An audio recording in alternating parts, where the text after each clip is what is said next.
Assalamualaikum warahmatullahi wabarakatuh. Perkenalkan, nama saya Siska Maspupa dengan NPM 22106310 dari kelas 7C. Di video ini saya akan menjelaskan terkait penelitian saya dengan judul penerapan korelasi Reng-Sperman untuk mengetahui hubungan kemampuan berpikir induktif terhadap proses berpikir logis dalam menyelesaikan soal matematika pada siswa kelas 9.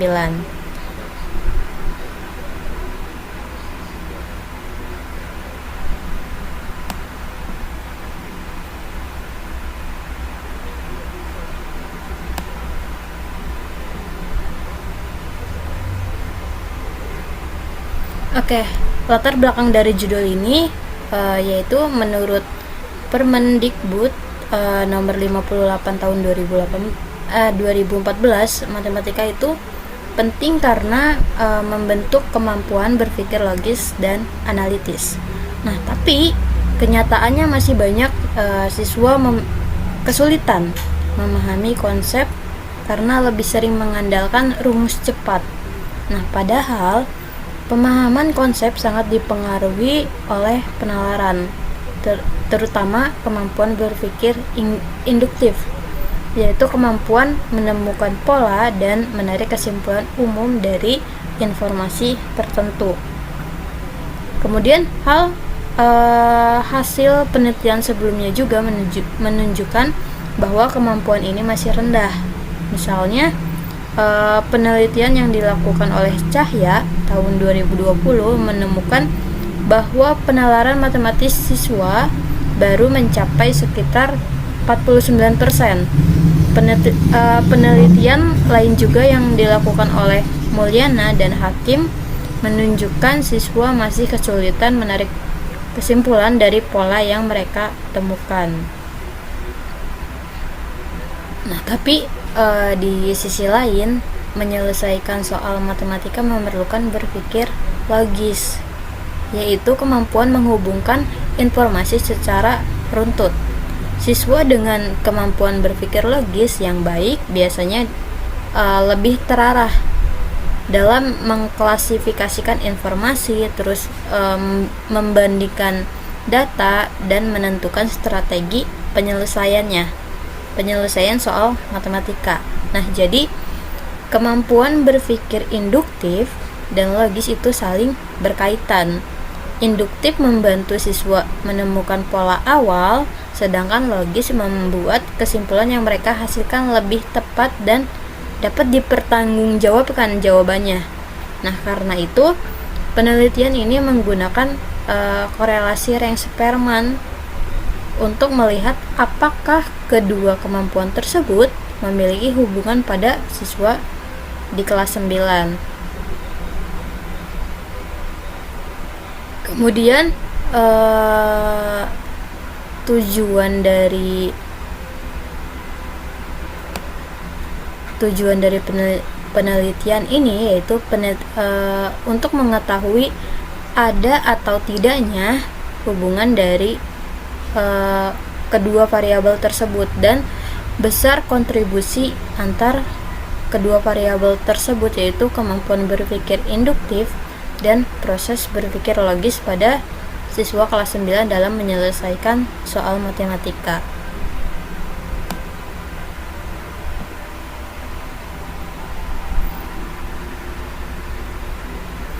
Kemudian untuk metode penelitian ini yang digunakan adalah metode kuantitatif. Penelitian ini menggunakan analisis data korelasional dengan korelasi Reng-Sperman. Nah, penerapan korelasi Reng-Sperman untuk mengungkapkan pola hubungan yang bergerak dalam satu arah. Nah, meskipun di sini tidak berbentuk linear sempurna, atau jika kita menghitung sesuai apabila data tidak berdistribusi normal. Nah, sehingga dalam penelitian ini peneliti tidak mengetahui apakah itu berdistribusi normal terlebih dahulu. Jadi langsung katakan data ini non-parametrik.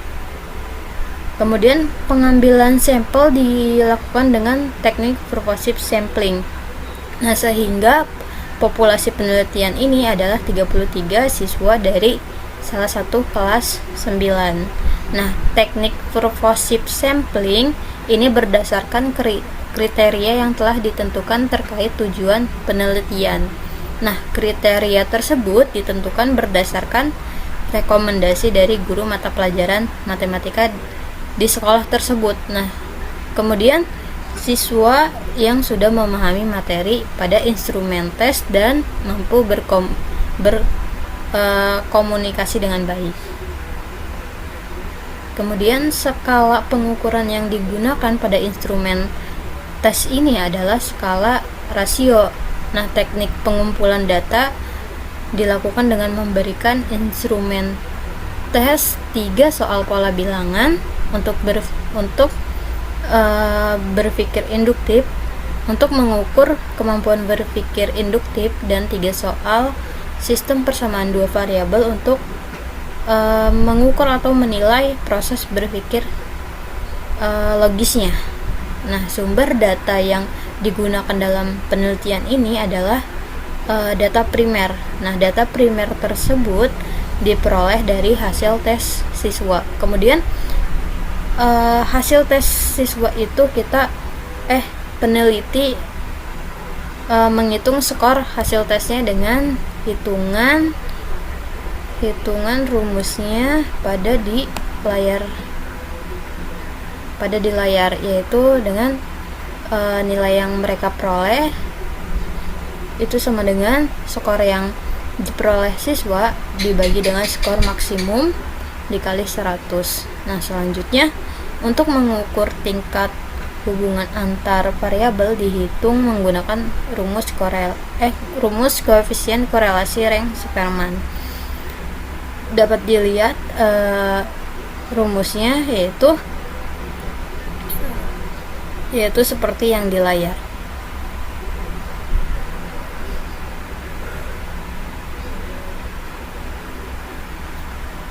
Nah, dengan RXI itu melihat peringkat X pada data ke I, kemudian RYI juga peringkat Y pada data ke I. Untuk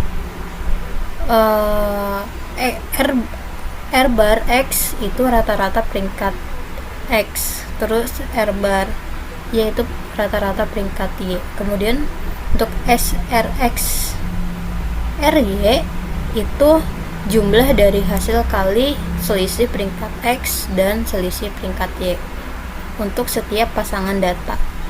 Kemudian untuk SRX dan SRX itu jumlah kuadrat selisih peringkat X terhadap rata-rata peringkat X juga. Nah, begitupun untuk SRY RY. Nah, peneliti menggunakan rumus ini karena adanya TS, atau kita bisa lihat data dari hasil tes itu. Nah, data dari hasil tes itu bisa kita lihat di sini karena adanya TS atau ada angka yang berulang. Nah, misal di sini ada untuk proses berpikir logis itu ada subjek pertama itu mendapatkan skor atau mendapatkan nilai 33, dan juga subjek yang kedua juga 33. Begitupun yang lain. Nah, kemudian pengujian tingkat signifikan peneliti menggunakan hipotesis yaitu H0 rho sama dengan 0, itu tidak terdapat hubungan yang signifikan antara kemampuan berpikir induktif dan proses berpikir logis. Kemudian H alternatifnya atau HA itu rho tidak sama dengan 0, terdapat hubungan yang signifikan antara kemampuan berpikir induktif dan proses berpikir logisnya. Nah, untuk menginterpretasikan hasil koefisien yang dihitung itu peneliti menggunakan berdasarkan kriteria Guilford. Dapat dilihat di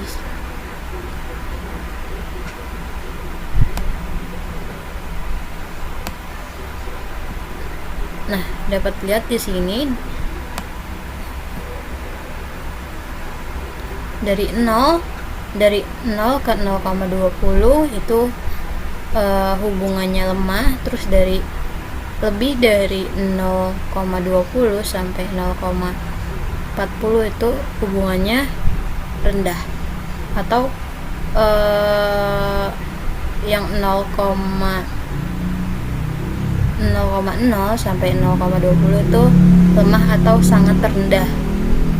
Kemudian 0,40 sampai lebih besar dari 0,40 sampai 0,70 itu hubungannya cukup. Nah, kemudian 0,70 lebih dari 0,70 sampai 0,90 itu hubungannya tinggi, dan lebih besar dari 0,90 sampai 1 itu sangat tinggi. Nah, jadi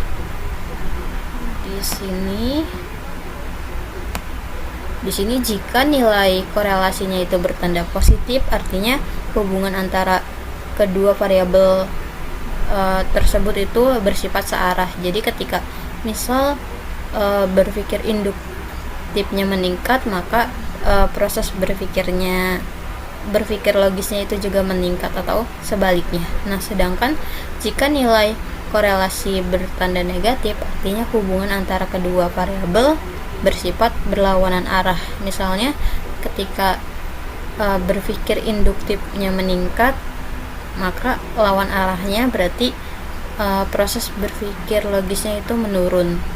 Nah, kemudian statistik uji dalam penelitian ini, peneliti menggunakan uji T dengan taraf signifikansi 5% atau 0,05. Nah, sehingga statistik ujinya itu menggunakan rumus T hitung sama dengan RS. RS itu tadi dihitung dari koefisien korelasi Reng-Sperman dibagi dengan akar 1 dikurang RS kuadrat per N min 2 per N dikurang 2. Nah, N nya itu banyaknya data. Nah, kemudian dengan kriteria ujinya H0 T hitung lebih kecil dari T tabel itu, maka H0 nya tidak ditolak dan HA nya ditolak. Kemudian untuk HA nya T hitung lebih besar dari T tabel, H0 nya maka ditolak dan HA nya tidak ditolak. Nah, kemudian untuk menentukan besar kontribusi antar variabel, nah ditentukan dengan koefisien determinasi. Nah, dengan rumus D sama dengan RS kuadrat dikali 100%. Kita langsung saja untuk bagaimana peneliti menghitung koefisien korelasi Reng-Sperman-nya dan T hitungnya, dan koefisien determinasinya dengan Excel. Oke, langkah pertama perhitungan peneliti yaitu menghitung RXI dan RYI,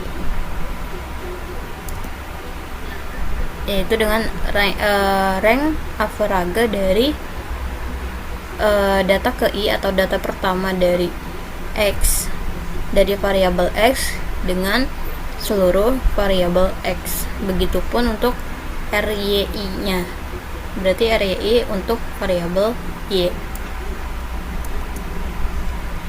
Kemudian peneliti menghitung Rx dan R bar Y dan R bar X-nya. Nah, atau melakukan ranking pada kedua variabel. Nah, jadi Rx itu untuk variabel X dan Ry itu untuk variabel Y. Nah, pada langkah ini peneliti menghitung rata-rata rank untuk variabel X dan Y-nya. Nah, rata-rata ini digunakan untuk sebagai titik acuan untuk melihat apakah setiap rank berada di atas atau di bawah rata-rata pada langkah berikutnya. Nah, kemudian peneliti menghitung RXI dikurang R bar X. Begitupun untuk yang variabel Y-nya.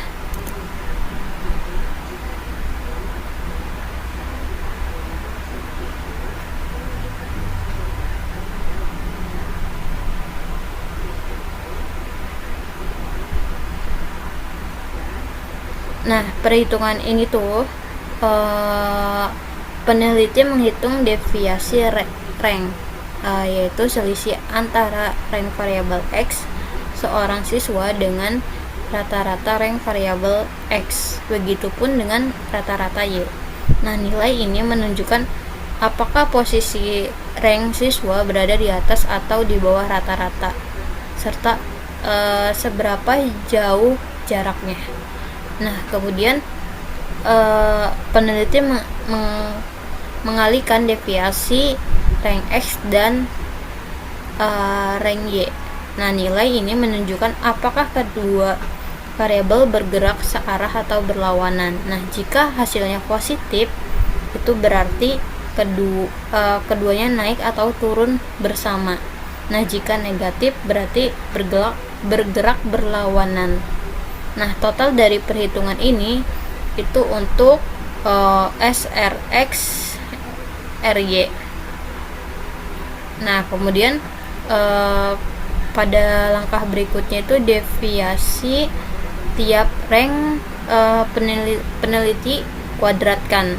Nah, untuk mengetahui seberapa besar variasi rank tiap variabel, yaitu deviasi rank variabel X dan deviasi rank variabel Y.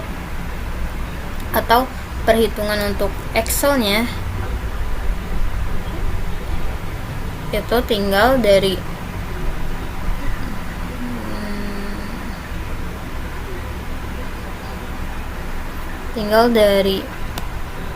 kurang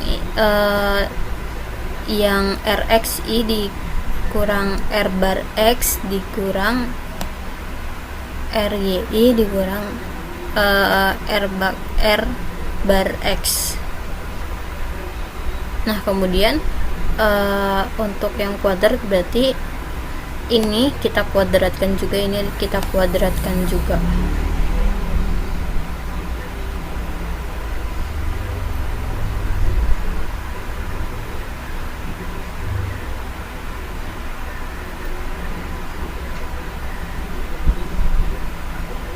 Nah, sehingga ini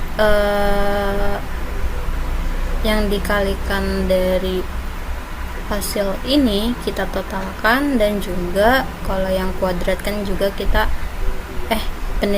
peneliti kuadratkan.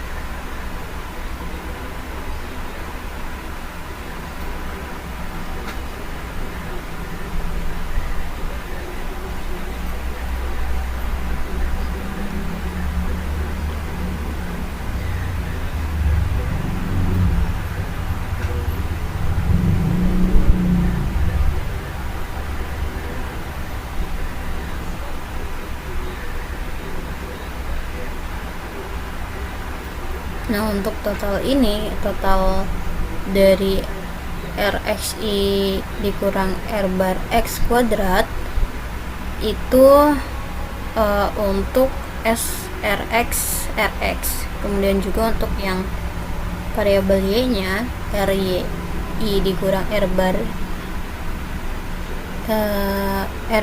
Y, ini aturan Y.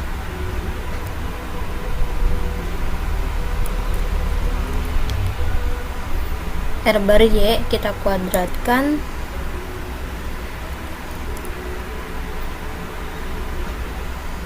itu kita totalkan itu untuk sebagai SRY RY.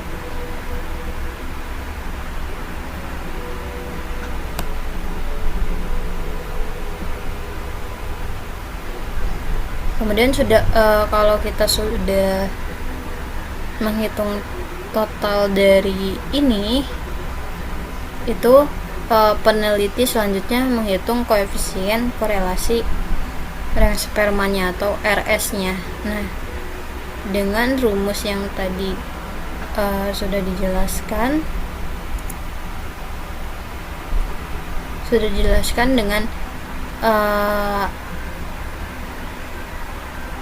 dengan total ini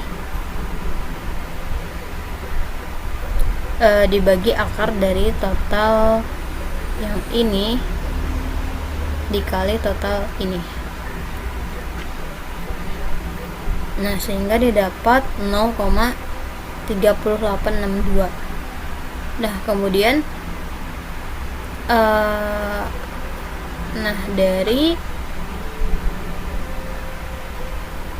kemudian kita menghitung T hitungnya dengan rumus yang tadi sudah dijelaskan, yaitu kita mendapatkan 2,744. Nah, sebelum itu kita mengetahui dulu DF-nya atau N dikurang 2-nya. N itu tadi banyaknya data, sehingga N itu sama dengan 33 dikurang 2, yaitu menghasilkan 31. Nah, kemudian untuk yang 1 dikurang RS kuadratnya itu kita peneliti menghitung menghasilkan 0,613. Nah, kemudian peneliti menghitung tabelnya dengan Excel, yaitu dengan rumus TINF dalam kurung dari derajat kebebasan dengan banyaknya data. Nah, yang sudah dijelaskan tadi, derajat kebebasannya itu 5% atau 0,05. Nah, kenapa kenapa peneliti menggunakan TINF itu karena data ini yaitu menghitung dengan uji satu arah, sehingga menghasilkan T hitungnya itu 2,744 dan T tabelnya 2,034 dengan koefisien korelasi rem spermanya itu 0,3862, yang artinya ini bernilai positif. Oke, selanjutnya hasil penelitian. Nah, yang sudah tadi peneliti hitung di Excel ini gambarannya seperti ini secara ringkasnya.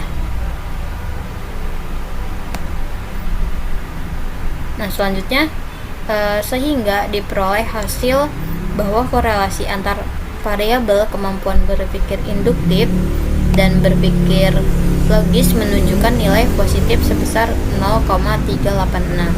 Atau tadi kita atau peneliti menghitung koefisien korelasi rem spermanya atau yang RS-nya.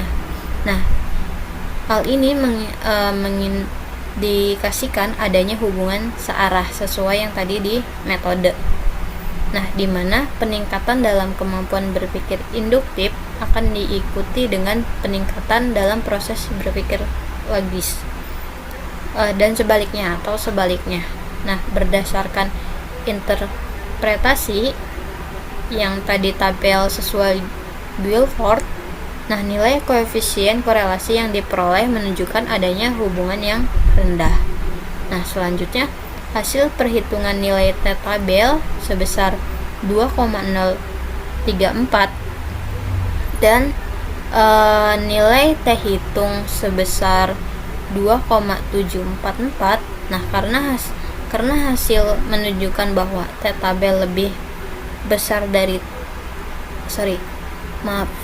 karena hasil menunjukkan bahwa T hitung lebih besar dari T tabel dan RS-nya juga tidak sama dengan 0. Nah, maka H0 ditolak dan HA diterima. Nah, artinya terdapat hubungan yang signifikan antara kemampuan berpikir induktif dan proses berpikir logis. Nah, selanjutnya koefisien determinasi itu peneliti peroleh 14,9%. Nah, dengan demikian hasil dari koefisien determinasi menunjukkan bahwa kontribusi kemampuan berpikir induktif terhadap proses berpikir logis siswa adalah sebesar 14,9%. Nah, ini berarti sisanya atau 85,1% itu dipengaruhi oleh faktor-faktor lain di luar jangkauan penelitian ini.